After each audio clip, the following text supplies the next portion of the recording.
Eli tämmönen projekti. Ideana tässä on tämän laitteen ratkaista tämmönen.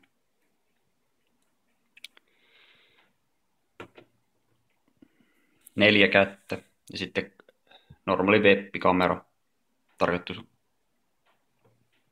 värien skannaamiseen, joka sitten syötetään koneelle ohjelmaa, joka ratkaisee sen.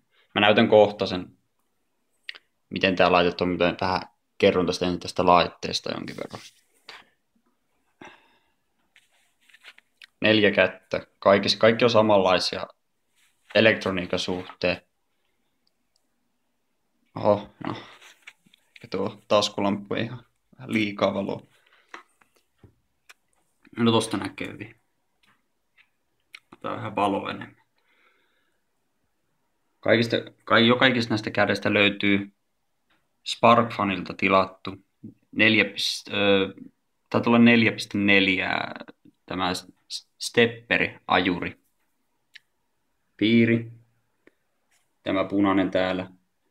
Se on se uusi versio, joka vastaa näiden ohjaamisesta askelmoottoreita. Kaikissa 4 kappaletta. Laitteelle syötetään 12-13 volttia. Tämä reili tässä. Sen jälkeen se rikotaan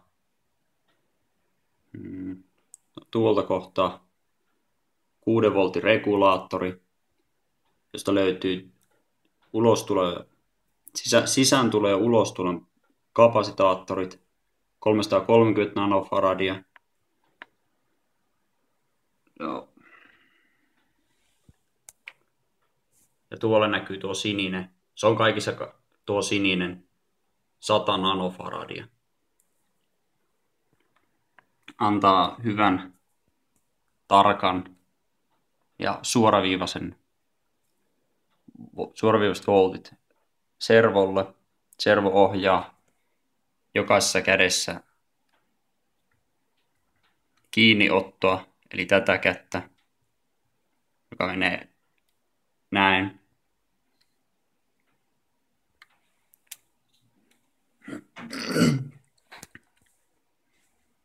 Ja penkkivirta lähteestä 12-13 volttia.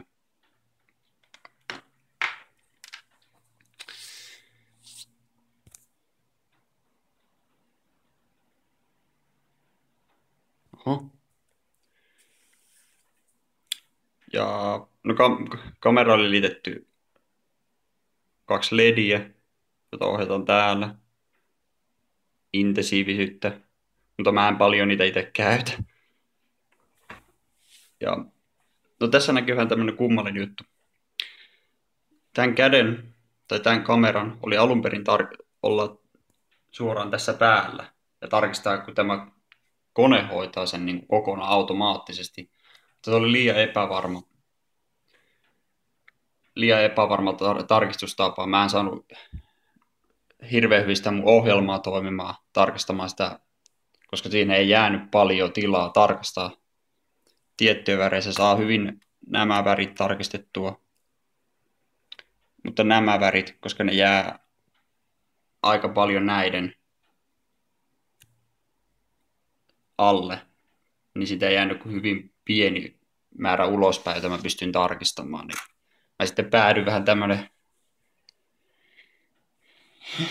hienompi ratkaisu. Tähän koneen kylkeen kiinnitin tämmösen jutun, mihin voi laittaa kuution. Ja se on aina tähän kameraan nähden, niin pysyy suorassa. Ja on paljon parempi tarkistaa niin. Sitä voisi varmaan vähän näyttää, miten se toimii. Eli no Arduino, luonnollinen valinta. Ohjata sitä. Mä laitan tämän pystyyn.